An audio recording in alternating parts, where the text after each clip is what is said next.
This is Declarations. What I've realized is that if you operate on the edge of what is new and valuable, you don't need to be perfect.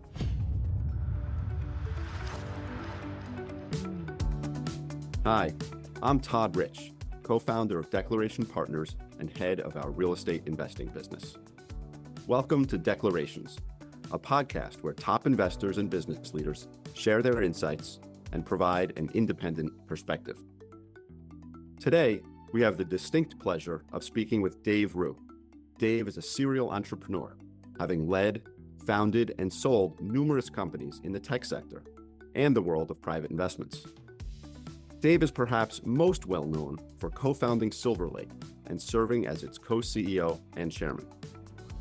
Silver Lake is often regarded as the first private equity firm focused primarily on the technology sector. And they grew into a behemoth, managing over $100 billion of assets. After retiring from Silver Lake, Dave recently co-founded BayPine, where he serves as executive chairman. BayPine is a new private equity firm which helps leading traditional economy companies innovate for the future with a digital transformation strategy to drive growth through the adoption of technology. Given Dave's operational and entrepreneurial background, we are proud to count Dave among our investors here at Declaration. Philanthropically, Dave and his family have been extraordinarily generous, both with their time and their capital. In addition to substantial commitments to Northeastern University, Dave sits on the boards of Bristol Seafoods and the Institute for Health Metrics and Evaluation at the University of Washington. Dave and his family have myriad interests, including horses, modern art, and sports investments, including the Boston Celtics. I've learned so much from Dave over the past several years, and I hope you can as well. I'm thrilled to welcome Dave to the Declarations podcast. Dave, welcome. Pleasure to be here, Todd. Well, thanks. As you know, I like to start these discussions in the same way. What is your declaration? What is your mission statement or your guiding principles for investing and in life? I'm a builder. I've made peace with the fact that I'm probably a bad employee, but a good entrepreneur. I may not be so good at following directions, but I can be an inspirational leader. And I particularly like the process of taking an idea and making it into a tangible reality. And the part of that I find most energizing and gratifying is really assembling a team, providing direction, and really motivating a group of people to do something special. Well, and you've clearly done that in a bunch of areas in your life, and I'd like to maybe delve in for a second on this distinction that you created between being an entrepreneur leader and being an employee. What are the skills that lead you to be a great entrepreneur? It always starts with starting. Mark Twain has a great quote where he says, the best way to get ahead is to get started. And, look, the hard decision, there's plenty of great ideas in the world. We are not short on great ideas. What we are short on, the rare skill, the rare commodity, is execution. And so the big decision is to act. All the rest is really kind of grit and perseverance. And I think it really boils down to people operating as a team with integrity in attractive growth markets. You can be the world's best entrepreneur, but if you're in a bad market and you're swimming upstream against a ferocious current, good luck. And so kind of selecting where to play, who to play with, and then doing it the right way is really the formula. Well, look, Dave, as you know, I've started our business here and feel the same way. There's nothing like hard work with great people to inspire you. But let's start from the beginning. Maybe I found that many people who have that grit, who have the desire to take the first step, it often comes from their backgrounds, how they grew up, what they learned from their families. Maybe if you could tell us a little bit, please, about your own background. I was very fortunate. I had truly an idyllic childhood. I grew up in a big family. I was the oldest of six kids. I lived in a white clapboard house with a white picket fence, chestnut tree in the front yard, basketball hoop on the side. My mom met my dad in high school. She was the head cheerleader. He was captain of the football team. It's a Uh, storybook. it really was storybook.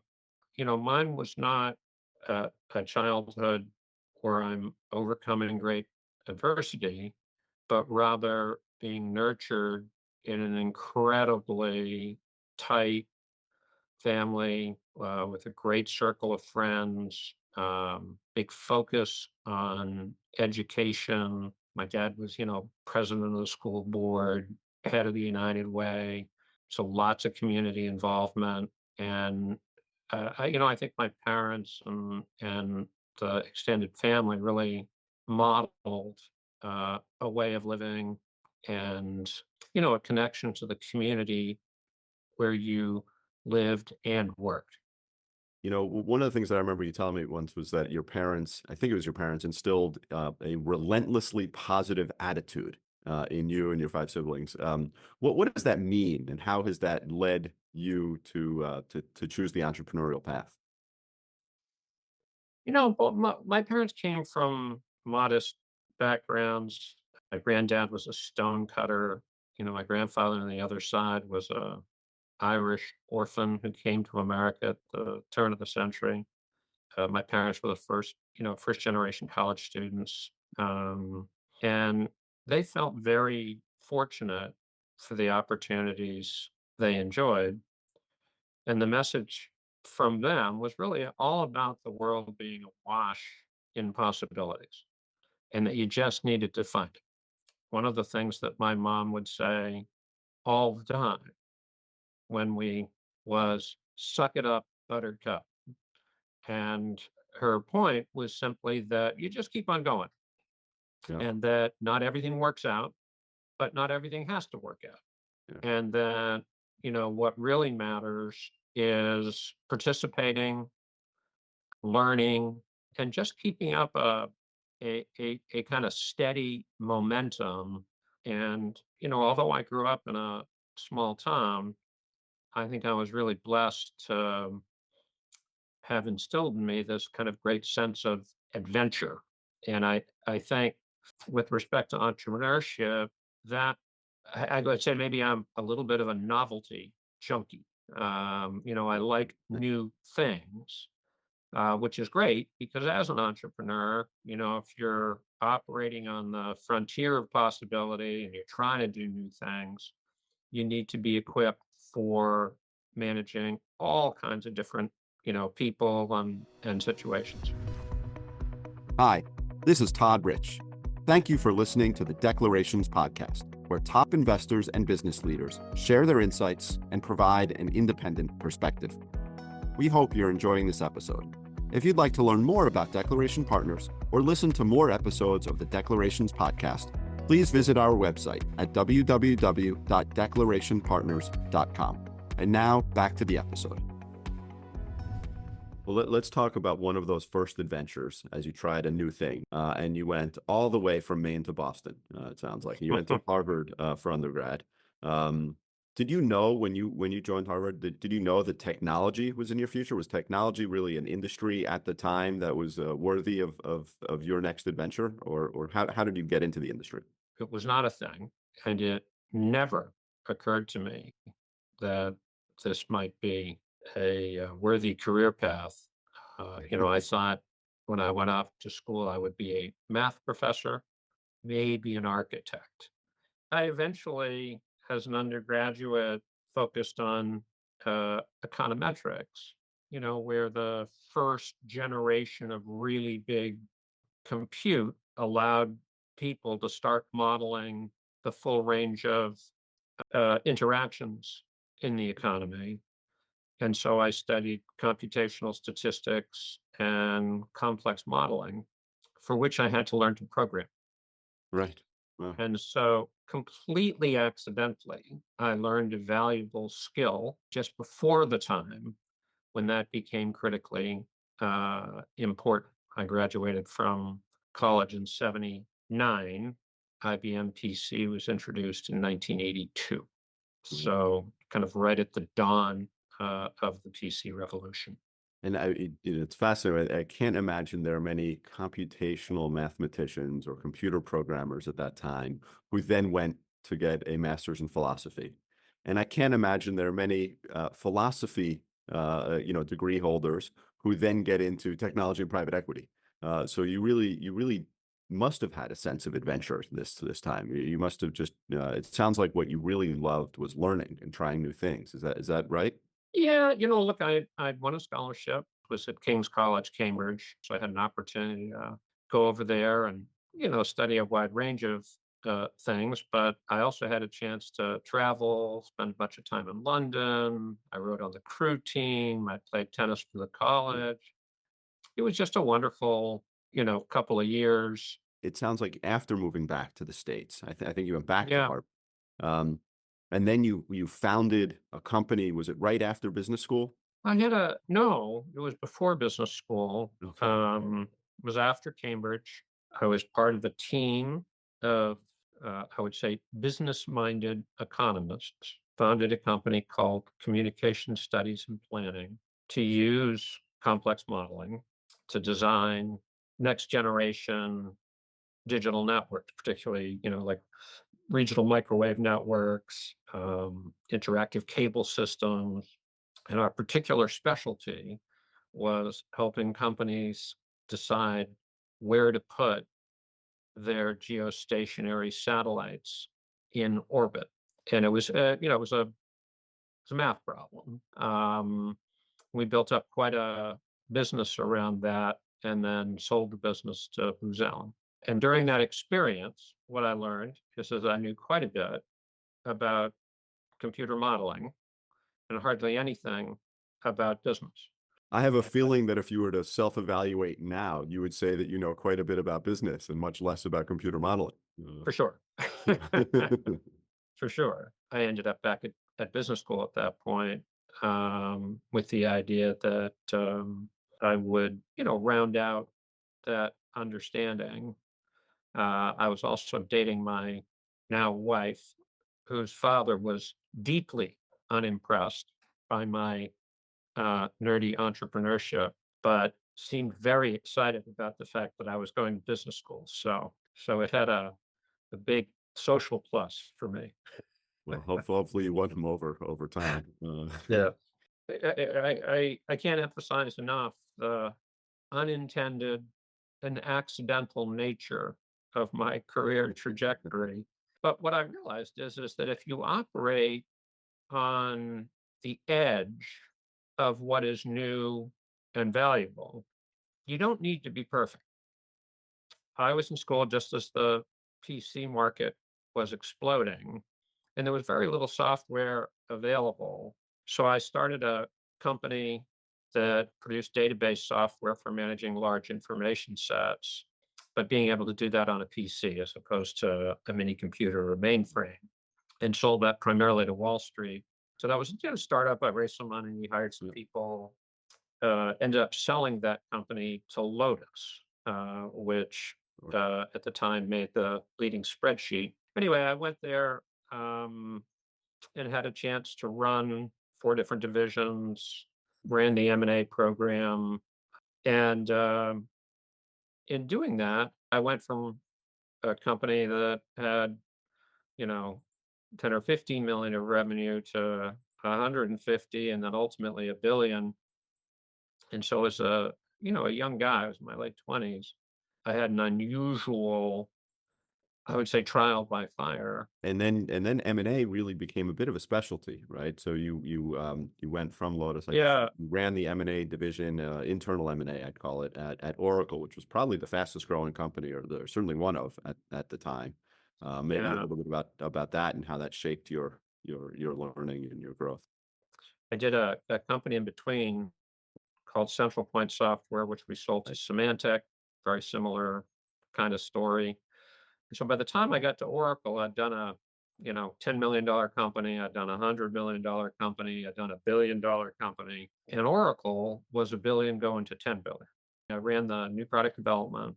I ran the venture funds, started and led the M&A activity for what became a very acquisitive company. I also worked for a highly mercurial CEO in Larry Ellison, learned a lot, and it was great. It's sort of they were right at the center of the maelstrom of the valley, and it was an amazing experience. And at some point in this journey, yeah, I guess you got to 10 billion and you decided what that was too big for a moment, I guess, and said, you know what, I'm going to start from zero again. And you hooked up with Jim Davidson, Glenn Hutchins, and Roger McNamee, and started a brand new company with a new idea. So tell us about the founding story, please, of Silver Lake. I didn't leave because I was unhappy, but rather just with the realization that it was very much Larry's company, and Mm. he had built it, he managed it. I think there oftentimes comes for people a point in their lives where they would like to be responsible for what they do, who they do it with, how they do things. And as I reflected over that first part of my career, I realized that I'd been happiest and probably most effective as an entrepreneur. It started off with Jim Davidson and I, who we were great friends. And that's maybe I think an important ingredient in what ultimately became the success for Silver Lake, is that it was built on friendship more than kind of deliberate commerce. In spending time together, we had observed that there was a huge amount of institutional capital in venture, a large amount of institutional capital in growth equity, but shockingly, zero at the private equity stage. So you had startups, you had growth companies, but oddly, there was no alternative capital available for large, successful tech businesses, which didn't, I think, on the surface make sense. Right. To be But clear, there was private equity capital for what I'll call traditional economy businesses, but not for ton, technology. Is that right? ton. Private equity was already booming. This Gotcha. was the 90s, late 90s, but it's already a well established category. But it turned out that all those businesses not only didn't invest, but actively avoided the space. There was a very strong perception on Wall Street, both on with GPs and LPs, interestingly, that it wasn't safe. You couldn't leverage it, Yeah. highly volatile cash flows, risk of sudden and obsolescence. And while a lot of that is true in the venture world, it's demonstrably not true for the bigger companies. And we just saw that there was just a perception gap, where there were a lot of great companies available, but no natural private equity partners, and that's what led us to found Silver Lake. And so given the size of the technology market and this amazing, it sounds like disconnect between the opportunity that you saw and the Huge. opportunity that the market saw, did you expect Silver Lake to grow to the level that it grew to? And was that something you envisioned? And maybe more fundamentally, what do you think are the foundational principles that allowed you and Silver Lake as a company to succeed and grow? The biggest challenge at the outset was that the best opportunity was at scale. When we started, the largest first time fund ever raised was $700 million, and we raised 2.2 billion. As a first So one. as our first fund. Well And done. when we told the bankers we'd like to raise at least a billion too if we could, they said, "Oh, no, no, no. You want to start smaller." We said, "No, no, that's not where the opportunity is. The opportunity is larger, where we can do, you know, hundreds of $1 million buyouts or even $1 billion buyouts, because those are the best companies. Those are the market leaders. Those are the things that have resilient, durable franchises. Trust us. That's where the value lies. And so the very, from the very beginning, the notion that bigger was better was an important part of it. And how did you go out and raise the largest first-time fund ever in the context of an environment that you just described is one where large investors were very scared of the exact thing that you wanted to invest in? Yes, well, I would start every meeting by saying to the LPs, prospective LPs, we're a first-time fund trying a brand new strategy. We've never worked together, and we have no track record. If any of that bothers you, just let me know. We'll have a cup of coffee. I'll save you an hour. But if you're curious about why we're investing $100 million of our own money, which at the time was a, very substantial commitment out of the block. No, it still is for first-time One, fund. Let's admit one. that. And two, why we have $1 billion of commitments from the leading CEOs and entrepreneurs in the industry. I'll tell you the story. Because what we did is it became apparent when we were sort of planning that the institutional players were intrigued but afraid, Right. right? Because I would tell them, I'd say, look, it's 10% of GDP, it's 30% of the public market cap, and it's 50% of the growth dynamic in the economy, and you don't have any exposure to it. It makes no sense. And so what we realized, we said, look, what we're going to do is we're going to go out and we are going to talk to the Michael Dells, the Gordon Moores, the Bill Gateses of this world. So you found family capital, sort of wealthy entrepreneurs with their own personal wealthy entrepreneurs. They were more willing to invest in your strategy before the institutions. Is that because they understood. Right. They would talk every day to people on Wall Street who had no idea how good these businesses were. Organic growth, incredible return on invested capital, really, really fundamentally sound and durable customer relationships, right. Leadership franchises. They understood how good the businesses were and the fact that there were lots and lots of good businesses that just didn't have a natural capital partner. And so we went out to those people first, kind of high net worth individuals, not their companies, but the entrepreneurs themselves. As you know, right, there are a lot of parallels with the business that I'm trying to build as well, right? Reaching out to the wealthy individuals and their family offices, explaining that there's a large, meaningful opportunity that at the moment the institutions are pulling back from. I'm talking about the real estate market. You're talking about the technology market, but there are so many parallels. I'm thrilled to keep going. And so that was really what got it going. So we said, it's essentially, would you like to invest in a technology fund with Dave Roux, Roger, Jim, Glenn, and Bill Gates, Larry Ellison, Gordon Moore, Tommy Siebel, so forth. And that was that was comforting. Right. That was comforting because it was really third-party validation. And this is third-party validation from some of the leading visionaries and entrepreneurs in the world. I mean, that's no wonder that worked. And it was great in concept, but of course, like all things, when you're starting, it's easy because there's no data, right? You're really just telling a story. So it's a narrative. And so the hard part is not describing it. The hard part is doing it. So then it's a great point. So let's get to the execution. Was there a seminal deal, in that first fund, the first deal or something that that proved to you, to the investors, maybe to the world at large, that you were onto something special? Yes, the sort of deal which put Silver Lake on the map was the public to private buyout of Seagate. Seagate Technology, right?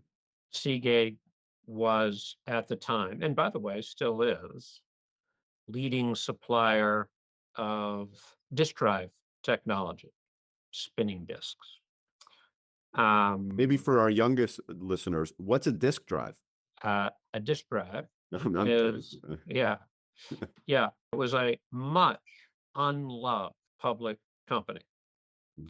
Hardware business, capital intensive, short product cycles, complicated, highly distributed Asian supply chain, and operating in an industry that had gone from having over 100 companies 20 years prior to having 7. So that it had been a area of kind of carnage and consolidation through So that what was the period. opportunity that you saw in light of those negatives that you just laid out? So that was the perception. This is the early 2000s. At this point, the internet is booming. Everybody wanted to own telecom companies and internet businesses because there was this huge explosion of broadband Right. as the internet expanded. Our insight is that the tech economy is really a giant ecosystem. It's like the ocean. Everything's connected. We actually believe in the internet. We believe in the explosion of broadband, but we don't think companies should trade for 20 times revenue, however attractive the growth prospects might Right. be. And we understood that you can't have an information superhighway without having information parking lots on either end of the highway. Excellent. In other words, when those bits that are flying around on the internet started somewhere and they have to end somewhere. Right. And that is always on a disk drive. And Yeah. so if you believe that the internet is going to explode and be crucial, then you must also believe that there's going to be an explosion in memory. Yep. And that Seagate was the leading player. It had the best technology. It had the most robust supply chain. And we were very confident that they had a technology roadmap that positioned it very well for what we now see as, a server market and ultimately cloud computing market. It wasn't called that then. So so it was a publicly traded company, not trading well, I presume, based on the story that you just gave, but you thought it had great prospects. So did you start buying shares? Did you approach management? Was it to talk about how the deal? Great example. So that was the market setup. The deal situation was even more complicated because the then CEO, a guy named Steve Lusso, had been a very thoughtful investor in a series of software companies, one of which, Veritas, had become extremely valuable, and they owned a third. Okay. And so, comically, it was trading as a proxy for Veritas. No one cared whether they were making a lot of drives or not, whether they were profitable or Right. not. All they cared about was what percentage of Veritas they owned. Veritas had a problem because their largest shareholder was in an unrelated business and it looked like they could dump that stock at any time. Big overhang. Right. Seagate couldn't sell it because it was very inefficient for tax reasons. We knew the CEO of Veritas, and we know the CEO and had trusting relationships with both parties. We went to the CEO of Veritas and said, "You should buy Seagate." He said, "Well, it's a hardware company. We definitely couldn't do that." We Right. said, "Here's what we're going to do. We will buy all of the operating assets of Seagate, so that the only thing left is the ownership in Veritas. Got it. And then you can merge tax-free Yep. into that entity, immediately have a 15% accretion because it traded, at a big discount. We buy the operating assets at a reasonable price, get out from the overhang. And so it was great for Veritas. It was great for Seagate. Ultimately, it was great for shareholders because they got a huge premium. There was no other way to unlock it. And the deal ended up being a gigantic home run, returned the entire fund, and was the basis for, it's not the only great deal in the fund. We had a bunch of others, but it really kind of drove the returns. And it was, it was a complicated deal, demonstrated our knowledge of, how the industry worked, demonstrated our tech chops, demonstrated the ability to do something large and complicated. It's a great deal, a great story. Um, and it sounds like in some ways that came about, right, when, as you said, the technology business was at the infancy of a PE infusion. That's now sort of changed. It probably, based on the story, was sort of, post-tech crash in the early 2000s, which meant valuations were a little lower. How has the technology investing landscape, or maybe more broadly, how has private equity changed over the past 25 years? And what is the opportunity today? Is it the same, or is it something different? Look, I think it's a very different marketplace. Most obvious thing is that there are a lot more GPs, there's a lot more capital, but there's really about the same number of companies to invest in. Supply has stayed the same and demand's gone way up. And not surprisingly, when that happens, valuations have increased dramatically, which means, the old strategy of, buy a decent company, cut some costs, load up a bunch of leverage, and hope for a little multiple expansion, that party's over. So today, when you buy a business, you're going to pay full price. And what it means is that during the pendency of your ownership, whether that's 3 years or 5 years or 7 years, you had better, with the management team, have a coherent, deliberate, methodical, and effective way to make that company better. Grow the revenues, prove the margins, make the cash flow, and of course, drive valuation. Now, And so that sounds that like a means, whole lot of work. yes, it is. There's more work. So you have to show up at the party with more than a spreadsheet and a checkbook. You've got to show up with expertise, a point of view, and some value creation tool. Otherwise, you're just hoping to get lucky. Hi, this is Todd Rich. Thank you for listening to the Declarations Podcast. We hope you're enjoying this episode. If you'd like to learn more about Declaration Partners or listen to more episodes of the Declarations Podcast, please visit our website at www.declarationpartners.com. And now back to the episode. Clearly, that's a great introduction to what you're doing now, which is BayPine. But let's hear what you mean by this toolbook, please, of digital transformation and how that is better than just an Excel sheet and a checkbook. Yeah. We do have an Excel. No longer using Lotus. And okay. we do have a checkbook, Right. but that's not all we have. Look, the idea stems from a very simple operation. I would call it a kind of opportunity in plain sight. In the same way that it's very Silver Lake-like, in the sense that we didn't discover a gold mine or a diamond mine that no one knew existed. Right. The tech economy was right there. We were in the middle of a tech boom. It was on the front page of the Wall Street Journal. Yeah. People just hadn't figured out all of the different ways in which you could invest thoughtfully in that opportunity. Fast forward, really 25 years, and we have a different situation. Now what's going on, well, sort of dial back 5 years when we started thinking about BayPine, we saw a situation where the tech market was booming again. Everybody had gotten it. They understood that it's a pillar of the modern economy.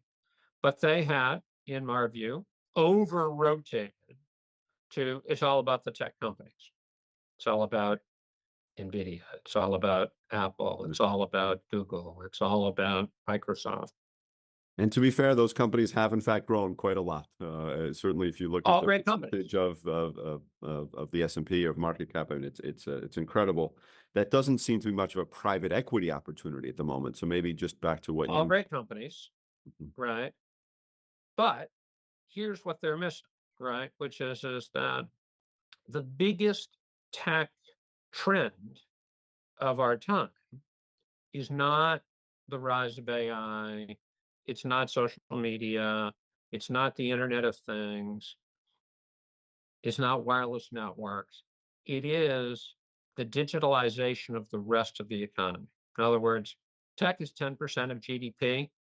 What's different today than 25 years ago is that today you have this ferocious demand inside of non-tech businesses for digital strategies. You've got grocery companies, retailers, manufacturers, all thinking about how do I automate my warehouse? How do I instrument my supply chain? How do I have an e-commerce relationship with my customers? And yet all of those businesses I just mentioned aren't tech businesses. So to summarize what I've heard you say before, Silver Lake perhaps was the bringing of private equity to the tech industry, whereas now you are bringing technology innovation to the world of private equity and traditional companies. Is that how you would describe it? Yeah, I'd say it's, what we're doing is we're helping great analog companies become more digital. And, if you're running an organic juice company and you're the CEO, you probably got that job because you're great at merchandising, you're great at brand building, you're great at distribution, not because you're great at software. And yet, and yet, you're a good business person. You look around you and you say, "Oh my God, I need to complement. It's not that my base business is broken; it's just incomplete. My business model is incomplete. I want to know how to have a better customer experience. I want to have an e-commerce strategy. I have a social media issue. I've got a digital marketing challenge. I've got a warehouse automation issue. And yet, there's not an engineering department down the hall from that CEO, right? It's not Oracle. It's not Microsoft. It's not Google. How does that company set priorities, figure out the right vendors, And that's make the that's where you decision come in. around installation, staff the department? Those are all things where we can be helpful. Well, look, Dave, as you know, and in full disclosure here, I am an investor with you and the team at BayPine. I'm a big believer, and obviously wish you well there. And it sounds like you're onto something. But let's go back to the personal, just because this is a conversation about foundations and about inspiration. Um, you've had tremendous success in your career, right? Both with the companies that you founded, with the astronomical growth of Oracle, with Silver Lake, and growing to be an extremely large and important PE firm. Um, you could have retired and done anything. And in fact, by the way, you are doing a lot on the philanthropic side, and with some other outside non-business interests, which we can come back to. And yet you decided to start all over again and do something that you just described as being hard work, right? Finding a way to begin a new company when there are lots of other GPs out there, to convince investors to back you, to then find new deals where the whole goal is to do the difficult job of transforming the companies from the inside, right, to be ready for the digital revolution or the new economy. None of that implies sitting on your laurels. So why? What is it that inspires you? What drives you? What are you setting out to achieve now? When you see a big opportunity, I have the view that someone ought to go do it. And I felt that I had some of what was needed, and I had a group of friends, um, Anjan Mukherjee, Steve Coe, um, Maurice Haas, Wanling Martello. These are all Uh, founding partners of these BayPine. are all founding partners who kind of shared our perspective about it being a big opportunity. We thought it would be, an exciting adventure, and that, you can't enjoy it by talking about it. You can only enjoy it by doing That's great. Now, BayPine is based in Boston, which is the city that we talked about earlier. You lived in a few times, and now you spend some time there. You obviously feel an affinity towards that city. So you bought a personal stake in the Boston Celtics years ago, along with a few other private equity guys, I guess we'll call them, real successful entrepreneurs as well. And How some did real estate and some and talented real estate people. We should point out. there are plenty of talented real estate people as well. So tell me on a personal level, how did it feel to win an NBA championship? We bought the team in 2002, and we won our first championship, Banner 17, in 2008. Earlier this year, June, we won Banner 18, and it felt great. It must have felt great. And now, so soon after that, the team is famously for sale. There are some rumors that the existing ownership group might want to sort of constitute itself and maintain involvement. What can you say about that process, or even your own feelings about what it has felt like to be an owner and what you want to do with the business? First, I would emphasize that I am a minority owner and that all of the hard work and heavy lifting has been done by Vic Grosbeck and Steve Pagliuca, who are kind of the leaders of our ownership group. The Grosbeck family has decided that they would like to sell. They're the control shareholder, not the majority, but the control shareholder For NBA rules. in the group. And so hey, it's their prerogative to move ahead. It's one of the storied franchises. My full expectation is it will likely set a record for valuation. My understanding is there will be multiple bidders. The process is just now getting underway. I think it is likely there will be at least one group that includes current owners who will bid for Right. the remainder. Maybe gives them a little bit of a leg up, but it's also attracting, I think, a lot of interest. It's one of the great sports institutions in the world, and having just won a championship, they also have all of the team, really the entire core of the team, returning for the next couple of years. So while there are no guarantees, it sets up for them to be highly competitive. Super exciting. Dave, as you know, I'm personally a bit more of a baseball fan, although my wife is from Boston and a huge Celtics fan. So I wish you luck.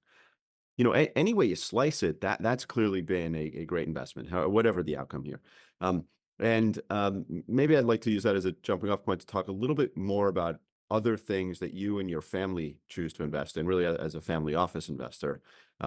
I mentioned at the beginning, I'm extremely proud to say that you and your family have supported us here at Declaration as investors in our real estate strategy. I know that you've made other real estate investments and some non-real estate investments on behalf of your family. How do you think about investing as a family office investor differently, to the extent that they're different from the types of investments that one might make at a private equity firm like a Silver Lake or a BayPine? Two things. I would just say that the world of private equity, and particularly tech private equity, is pretty high octane risk reward capital. And so, just generally, I think about what goes on in our family office as a little bit the other end of the barbell, meaning a little bit more cautious, but still equity oriented long term investment. So, we're not buying T bills, but Or you're seeking some sort of ballast for long-term wealth, growth in wealth, it sounds like, as a, as a, Y- as opposed to Yeah, shooting the moon. yeah, and also things that have some income producing components to it, and with maybe a little bit more liquidity, largely reflecting some, a broad set of philanthropic interests. We're long equities in general, particularly large cap domestic, been a focus for us for the last really 10 years. We do have a large alternatives exposure, not just to Silver Lake and BayPine, as you might imagine, but other sectors of that, which includes venture, some growth equity. We don't do a lot of absolute return stuff. I just haven't found the commercial real estate, although almost entirely light industrial distribution. We have a hotel property. I have a bunch of raw land, but no office buildings, blessedly. I understand our fund, as you know, has been focused also on multifamily and Yeah, on light industrial, little self-storage. So I understand. yeah, Maybe you mentioned that you have large commitments to philanthropic causes, and that's clearly an important part of your life. Maybe let's switching there. Um, and much of it seems, at least to the outside eye, to be rooted in Maine. I guess when you grew up in Maine, you must have been aware of the Jackson Laboratory, which is for those who don't know, is a nonprofit research lab that focuses on biomedical research, and I guess they really use genetics and mouse models. You're not pretty involved, obviously, but can you explain for our listeners out there what is a fancy mouse? Jackson Labs, by way of background, focuses on complex genetics, functional genomics, and synthetic biology. Think about it as all of the things that matter most once you've sequenced the genome. So in 2003, when we sequenced the genome, or at least the first draft of that, for the first time, the life scientists, pharma, academics, biomedical folks understood what the 3 billion base pairs of DNA looked like, how they're arranged. Because there were 3 billion of them, biology became inherently and now relentlessly computational. It doesn't matter how smart you are, is going to remember, understand, be 3 able billion to is a big number. compare 3 billion, 3 billion pairs. What Jackson does is focus on research to make the world a healthier place. The mice are research models. The world of life science, if you're designing new drugs or cures or therapies, uses mice to understand what effects might be on humans. Historically, you waited for a mutation to occur naturally. So Jackson's been around for over 100 years. And you would wait. A hairless mouse would show up, Right. and a scientist would say, "Oh my gosh, it's a hairless mouse. I'm going to send it to Jax." And they would breed the hairless mouse, and you'd get more of them. And that would be great if you were working on a cure for psoriasis or eczema or skin cancer. It would be really handy to have a I hairless was hoping you'd say baldness. baldness, propecia. And what's happened though is that now with gene editing, you can make designer mice. This is sort of gets to the fancy mice part. So, for example, Jax has a mouse that has a human immune system, so that if you're trying to test whether something, a particular bacteria or virus or something like that might be treated with a drug, that would be really handy because it'll behave more like a human will. That That's a is little bit of a that is long-winded answer, but No, that but that that's is fascinating. And I will admit, I was personally not aware of how much advanced research is being done in Maine. And I think that leads to another project of yours, which is called the Roux Institute in Portland, Maine. Not related to mice, but related to advanced research. You created the Roux Institute actually in partnership with Northeastern University. Can you explain a little bit about what that is, what your vision is? if you want to have a vibrant economy and healthy communities, you need to operate as part of a modern economy. And if you look across the country at where the economy is doing best, what you will see is there is one or more great research graduate schools in those cities. It is just uniformly the case that you've got a great tech-oriented grad school. So you were trying to bring that to Maine.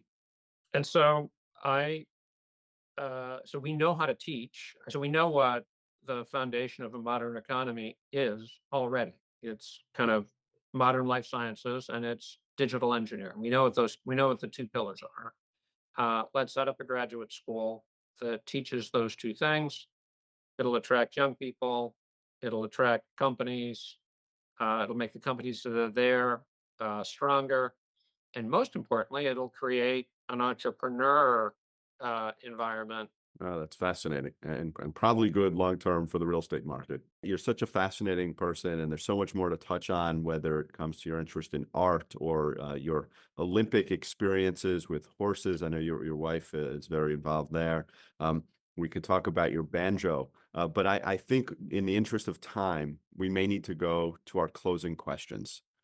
What is a book that most influenced you in your thinking or your own personal growth? I always cite the Odyssey. I love the travel. I love the adventure. I love the perseverance. I love the grit. I love the overcoming adversity. And I particularly love the focus on family and kind of reuniting, Homecoming. coming home. Yeah. Yeah, coming home. It's a great one. It's lasted. Um, the best advice that you received from your parents or that you give to your own children? My parents were very encouraging about trusting our own independent judgment and living with those consequences. And in particular, a belief in our imagination. Picasso has a great quote where he says, "Everything you can imagine is real."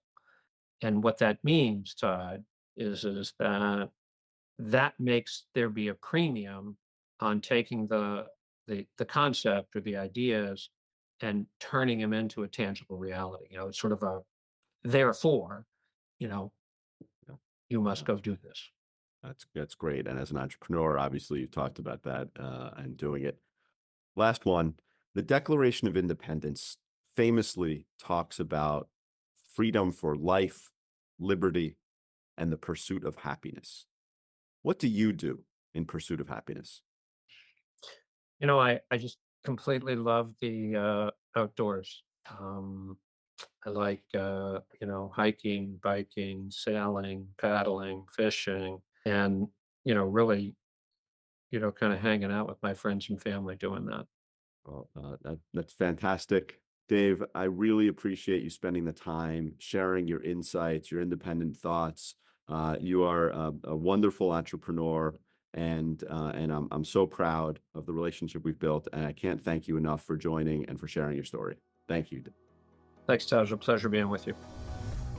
This podcast is provided for discussion and informational purposes only, for use by Declaration Partners LP, together with its affiliates, referred to as Declaration or We. This information discussed in this podcast may change at any time without notice, and there is no duty by Declaration to update any person to whom this information is provided. This podcast does not constitute an offer to sell or the solicitation of an offer to purchase any investment product or any interest in the fund or any other investment vehicles or accounts managed or advised by Declaration, a Declaration investment product, in any jurisdiction to any person. Any such offer or solicitation for interest in any Declaration investment product will only be made pursuant to such Declaration investment products' definitive offering documents, which contain a description of the material terms, including risk factors, conflicts of interest, fees and charges, and regulatory and tax considerations relating to such Declaration investment product, and which should be reviewed carefully by potential investors prior to making an investment decision. This podcast does not constitute tax or legal advice. The listener is urged to consult a professional tax and/or legal advisors regarding the possible tax, legal, economic, regulatory, or other risks and consequences associated with any investment and must be able to bear the risks involved. This podcast may contain certain forward-looking statements, which constitute Declaration's views with respect to future events, which can be identified by the use of forward-looking terminology such as intend, seek, expect, target, project, or endeavor. These statements are made based upon such views as they exist as of the date herein. There is no assurance that these such views are correct or will prove with the passage of time to be correct. Actual events or results may differ materially from those contemplated by such forward-looking statements as a result of factors beyond Declaration's control, including without limitation, any disruptions in global, regional, or local financial, credit, or real estate markets, acts of God, fire, hurricanes, tropical storms, floods, earthquakes, or other natural disasters, outbreaks of an infectious disease, pandemic, or any other serious public health concern, war, terrorism, labor strikes, electricity shortages, or other national or local emergencies, or any combination of the foregoing. David M. Rubenstein is an anchor investor in Declaration Partners Real Estate Fund II and is not an employee of Declaration. Neither the U.S. Securities and Exchange Commission nor the Securities Regulatory Authority of any state or other jurisdiction has passed upon the accuracy or adequacy of this podcast. No compensation has been awarded to any speaker for statements made that are either testimonials or endorsements. However, certain speakers may be current or former investors in certain Declaration investment products and may receive reduced fees, priority terms, priority access, co-investment rates, among other preferential treatment, which may pose a conflict of interest. All statements made on the podcast are the opinions and beliefs of the speaker and may not necessarily represent the opinions, beliefs, and position of Declaration. Consequently, from the foregoing, no reliance whatsoever should be placed on this podcast, and no decision, including any investment decision, should be made based on this podcast or on the information contained herein. Podcast prepared as of September 5th, 2024.